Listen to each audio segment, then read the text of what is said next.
24 hours to go to the Royal Rumble. It's gonna be 30 men and 30 women. It's gonna be such good shit. Ha ha ha ha ha ha ha. I'm a genius. I'm Vince McMahon. Oh wait, it's not the Rumble yet. Let's get to the show right now. I'm John Renton with my review of WWE Smackdown from Kansas City, Missouri. God damn, I really gotta stop doing that Vince McMahon impression for so long.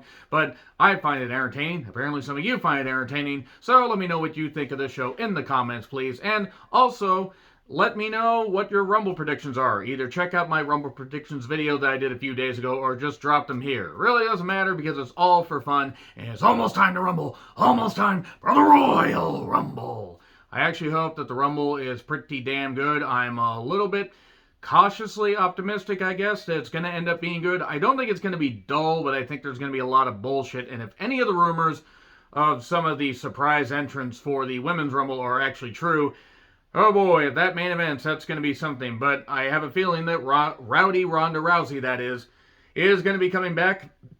And if she does, the Women's Rumble is main eventing. She's going to win, and then Twitter will be a goddamn inferno. But anyway, it is final stop before the Royal Rumble. I keep hoping that Michael Cole will just quietly leave commentary. I don't mind him as a person, but goddamn, he is fucking rotten. We just either need to have Pat on commentary, get somebody else there, just somebody. Because there's one prime example, and I know mistakes happen to work. Why is he still there? Genuine question. He's been on commentary since 1999. He's been terrible for at least the last 15 years. It's really, really bad. So, on the menu, because they're sponsored by Papa John's, better pizza, better ingredients, because that's what the former CEO of Papa John's used to say. He used to take out the I and just call them ingredients, because he was a racist son of a bitch who, hopefully, karma bites him and he ends up in a goddamn coma one day. Anyway, moving on from that, let's talk about Charlotte's genetically superior entrance. Well, it is on Fox, so of course, naturally, the white woman would get the genetically superior entrance. And she knocks the Chiefs. And this Sunday, the Rumble is this Sunday. It's this Saturday, you twat. You goddamn idiot. I understand that a lot of pay-per-views usually happened on Sunday, but goddamn it, it was probably drilled into your fucking head. If you actually gave a shit about what you were doing, you would know it's on Sunday. Or I mean Saturday. I'm sorry. Goddamn it. I screwed up. No! Well, whatever. I'm just doing a YouTube video. She is a purported big athlete that actually should know this shit because she gets millions of dollars from the goddamn company. So anyway, she explains the rules of the Rumble. Thank you, Charlotte. We know how they fucking work. Oh, Michael Cole's here to explain the Rumble. Just somebody slap him. Somebody just fucking slap him. At least verbally. Say, Cole, quit being stupid at your goddamn job. So, anyway, Shayna's here. Shayna's here with new music. I forgot that Shayna was still with the company. Not that I don't like Shayna Baszler. I got away from not caring about, or being angry because of that long championship reign she had that went on forever, and today that's never. But goddamn, I totally forgot she was still with the company. And this new theme, the new themes, who created these new themes? I just want to talk with the Midsummer Hammer coming down on their goddamn testicles, preferably. So anyway, this segment was not good. Why? Because Aaliyah's here, and she was talking about her travel plans. Somebody named Aaliyah talking about her travel plans. At least it's not August of 2001. No, I know that I keep saying that, and I don't really fucking care. So anyway, Natty's here, and I love Natty's. Shotzi's here, apparently back to being a face. Why'd they turn her heel in the first place if they weren't going to do anything with it? This segment sucked, not because the women weren't trying, but because it was very stilted stuff. And suddenly, music hits. Sasha Banks is back. We're 24 hours away from the Rumble. Less than 24 hours, actually, by the time this happened officially. So why in the world didn't they just wait? Have Sasha show up shockingly. Because she was supposed to be out 6 to 8 weeks, and that was reported on January 8th. January 8th or 9th or something like that in an article. And big shock, I think many others said, yeah, watch her be a surprise entrant in the Rumble. But no, there are no surprise entrants. Look, I get wanting to tease people. Like, you could have said, hey, we're going to have a couple people come back. Say, Charlotte could have said, these people are going to be in. These particular women that are active on the roster. And then, oh, like Kelly. Oh, Kelly's going to be there. Okay, that'll get her fans to tune in. Hey, we're going to have Summer Rae come in.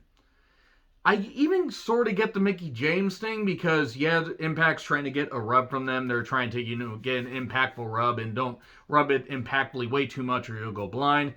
I get it. But God damn it. God damn it. They just have now spoiled every surprise. Sasha, the boss, is back. And they've done this like 4 times in the last year. Sasha's going off and she's doing some Hollywood stuff. And I know she's going to keep wrestling. But I'd be very surprised if in a few years she's not just full-time in Hollywood. Because she's getting a lot of publicity. So everybody get in here and then everybody just does what they do. And it was just ridiculous. And they hit Sheamus' music too early. Ridge has the whole mask thing on. And holy fuck, Ricochet's new theme is ass. I mean, his promos aren't much better, but he's never really been able to talk. Then Sheamus and Ridge had a match against Cesaro and Ricochet. Prime example of Michael Cole being really fucking motherfucking bad, his job of being a live abortion on commentary. Sheamus won the Rumble a decade ago. That is true. He did. He got that back. Congratulations, you dumb cracker son of a bitch. You got something right, you piece of shit. But he then went on to say, and went on to main event WrestleMania that year. He was in the opening match against Daniel Bryan. Can he just get bro kicked? It can affect his brain. Michael Cole hasn't had a goddamn brain for a while. Yes, I can't stand Michael Cole on commentary, and I'm going to keep saying it because, god damn it, he fucking sucks. He ruins almost any moment. Besides saying about Bianca and Sasha Banks at WrestleMania 37 Night 1, that's his one good call in about the last 15 years. Everything else, god damn it. This guy is a freaking just atrocity to wrestling commentary. God, seriously, just send Michael Cole home. Put somebody else on. Put, dubbed over commentary. Have commentary from the 90s. It wouldn't make any goddamn sense. It would be better than Michael Cole on commentary. Okay, enough dumping on Michael Cole, even though I could continue to do that. And it would be a way more entertaining thing than anything he said on commentary. Again, outside of that Sasha Banks and Bianca line. Congratulations, Cole. Even a blind squirrel finds a nut, and maybe you can be like a blind squirrel, find a nut, and maybe just go, I don't know, sleep in a goddamn tree. Maybe you could do something. Maybe we get the squirrel with the radioactive eyes to friggin' zap him in the brain, and maybe it'll activate something. No, I don't know what I'm on about, but again, it makes as much sense as Michael Cole on fucking commentary. You piece of goddamn excrement. You piece of shit. You fucking idiot. Anyway, let's talk about this show. The match was fine. The mask got used because Ridge, pounding Cesaro from behind, and then we get the Northern Grit. Oh no, is Ridge Holland going to team up with Beth and Edge? The Grit couple, the Northern Grit couple, Northern Grit-tacular. So anyway, then Seth is in Joker's suit. Why so serious? I don't know. He's the party man. And laughing the best he can. So let's look at the numbers. All the padding in the goddamn world. With the massive, huge manatees. And then Naomi makes her entrance.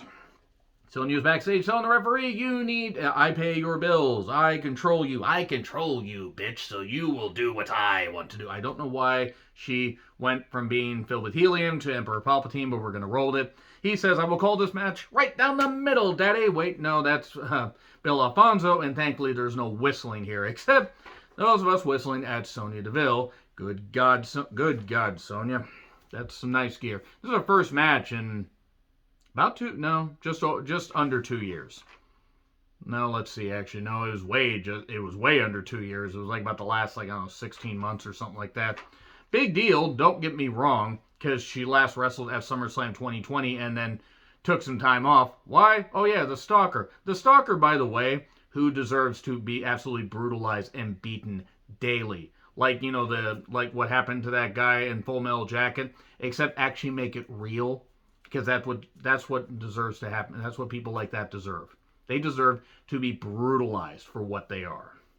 Oh, there's no helping people like that. He tried to kill her, so he deserves every bit of that and then some.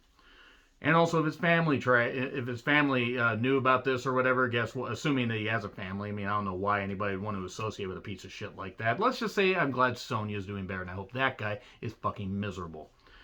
So, Sonya versus Naomi. I don't know why this feud is happening. I don't know why this feud is still going.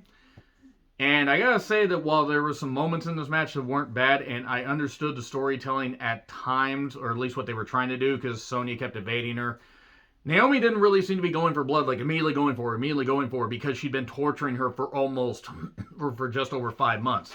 It didn't feel like a blood feud. It didn't feel like a grudge match. It eventually got a little bit better. Naomi did get some good kicks. We got, a buckle shot.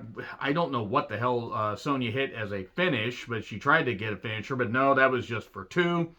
And then right in the eye, we get a roll up for 2. Then she calls it the rear view and then hits a split leg moonsault. 1, 2, 3. Naomi wins.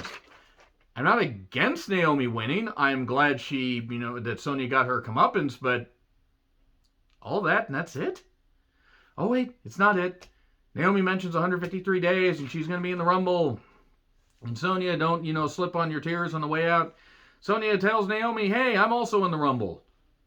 So there's no surprises left, really. I mean, Bayley's probably going to be one, and Rowdy Ronda Rousey.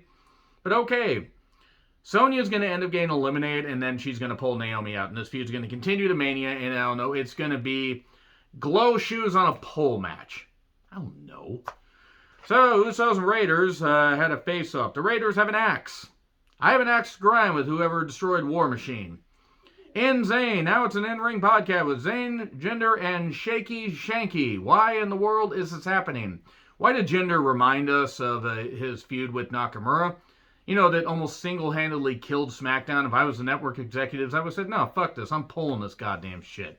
It was terrible. Anybody reminding us of that goddamn feud, or at least, somebody reminding us like Jinder, that person should be brought up on criminal charges because that was a capital offense watching Jinder as WWE champion. Then, I had a thought during this. One, firstly, Boogs and Nakamura were here, and they did what they normally did. Also, we're going to get Knoxville versus Zayn at Mania, aren't we? We get that already. Mania 38 is fucking doomed. Whatever night that is, that's going to be one of the worst nights of Mania. And yes, I know I said the same thing about Bad Bunny, and Bad Bunny proved me wrong, but there is no reason for Knoxville and Zayn to happen. Nobody wants Knoxville in a goddamn ring. If you think you do, fine, but I also think you're wrong. But it's your opinion, even if I think in this case your opinion is wrong. But it's also just my opinion. I've been proven wrong before. I won't be proven wrong here because I don't want to see the silver-haired jackass in a goddamn wrestling ring. So, Nakamura and Boogs took on Jinder and Shaky Shanky, and Zayn was on commentary. Zayn attacks Nakamura while the referee's distracted, but Boogs takes him 2-on-1 and slams Shaky Shanky. And then, Big E is back on Smackdown, apparently, while Xavier's injured. Apparently, Xavier's injury is a little more severe. And it must have been cold in there for Kayla, is what I noticed. They could have cut glass. Recaps of Drew being attacked by Corbin the day before the Rumble. I wonder if Drew's going to be a surprise entrant, and maybe he's going to hopefully destroy Corbin and Moss. Just anything to get a better gimmick on them and take care of this atrocious television they are a part of anytime. Anytime they're on there, it actually makes me think Fox just pull the plug. Pull the plug and come back, and they can just be there for the live audience. And the live audience can suffer for going to a WWE show in 2022. So, the New Day took on Corbin and Moss. I don't care. Midnight Hour, 1, 2, 3. Hey, Reigns makes his entrance, and it takes 4 years. No Usos, because they are banned from ringside tomorrow. And apparently, they drove themselves to the arena, which explains why they weren't there. Because, oh no, one of them got lost again. Seth freaking Rollins is here. Why is that actually his name? It's not just a nickname, it's his name. It's stupid. Face to face. Roman wants Kansas City to acknowledge his meat. They do. And Seth talks about playing his fiddle. I think I heard that right. He just stroked it. Stroked his meat like a goddamn fiddle. Fiddle with his meat, if you will. I'm going to keep saying this to make it as uncomfortable as possible. And then Rollins talks about history, the Money in the Bank cash-in, and then beating him and sending him at Money in the Bank 2016 and sending him on a 30-day vacay, which was actually kind of funny. And then what happened with the Shield? We get it. The Shield broke up and it got to Reigns. Reigns says, I tried to forgive you, but I'll never forgive you. I hate you. I hate you. Not just the men, but the women and children. I hate them. That was basically it. And then he tries the Superman punch and Rollins dodges out. You know, with all this, I actually think that I think there is a possibility they could do Reigns losing the championship, but I don't know. I mean, I think I picked Rollins, but it's one of those where I'm not necessarily sure. But again, you had to get through a lot of bad shit, and Michael Cole's atrocious commentary, you live abortion of a human being, to get to anything good. Anyway, let me know your thoughts in the comments. Like, share, subscribe, Twitter handle in the description. I'm John Ritland, way excited for the Royal Rumble despite this review, and I will see you tomorrow.